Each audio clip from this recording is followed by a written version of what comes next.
রং করার আগে দেওয়ালে ফুটিং করা কি জরুরি? ফুটিং করলে আমি এখান থেকে কি কি উপকার পেতে পারি?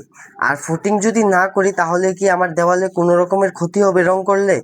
আজকে আপনাদের সাথে এই বিষয়ে আমি পুরোপুরি কথা বলবো। আসসালামু আলাইকুম ভিউয়ার্স, কি অবস্থা, সবাই কেমন আছেন? আশা করি সবাই ভালো আছেন। আলহামদুলিল্লাহ আমি অনেক ভালো আছি, সুস্থ আছি। আজকে আমি যেখানে কাজ করতেছি এখানে দেওয়ালটা পুরোপুরি ফুটিং করতেছি।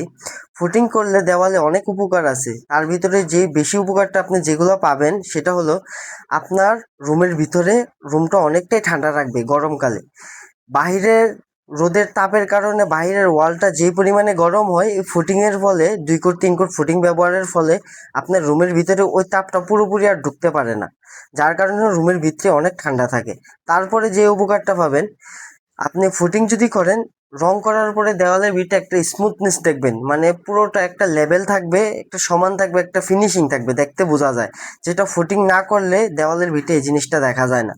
আর ফুটিং না করলে কি হয়, ফুটিং করলে আরো অনেকগুলো উপকারী আছে। রঙে দেখতে সুন্দর লাগে, আরো অনেক বিভিন্ন ধরনের উপকারী পাওয়া যায়। আমি শর্টকাটের ভিতরে জিনিসটা বলতেছি। আর ফুটিং না করলে কি হয়, রং করলে কোনো সমস্যা হবে না? ফুটিং না করে যদি রং করেন এতে কোনো সমস্যা নাই। এর ভিতরে কিছু কিছু রং ভাগ করা আছে যে রংটা আপনি ফুটিং ছাড়া কখনোই ব্যবহার করতে পারবেন না, যেমন হলো লাক্সারি সিল্ক। লাক্সারি টাইপের যে রংগুলো আছে এই রংগুলো করতে হলে অবশ্যই আপনাকে 2 কোট ফুটিং করতে হবে, 3 কোট ফুটিং করলে আরো ভালো। আপনি ফুটিং ছাড়া লাক্সারি রং কখনোই দেওয়ালে লাগাতে পারবেন না। আর প্লাস্টিক পেইন্ট, ডিস্টেম্বার, ভিতরের জন্য এইসব রং যদি আপনি ব্যবহার করেন তাহলে হ্যাঁ, আপনি ফুটিং ছাড়াও রং করতে পারবেন, কোনো সমস্যা নেই। বাইরেও ক্ষেত্রেও একই অবস্থা, যদি চান ফুটিং করেও রং করতে পারেন, ফুটিং না করেও রং করতে পারেন, কোনো সমস্যা নেই। তো ধন্যবাদ সবাই আমার ভিডিওটা দেখার জন্য। আর এটা আমার একটা চ্যানেল, ফেসবুক পেজ। আপনাদের যদি আমার ভিডিওটা ভালো লাগে তাহলে অবশ্যই লাইক, সাবস্ক্রাইব আর ফলো দিয়ে পাশে থাকবেন। ধন্যবাদ।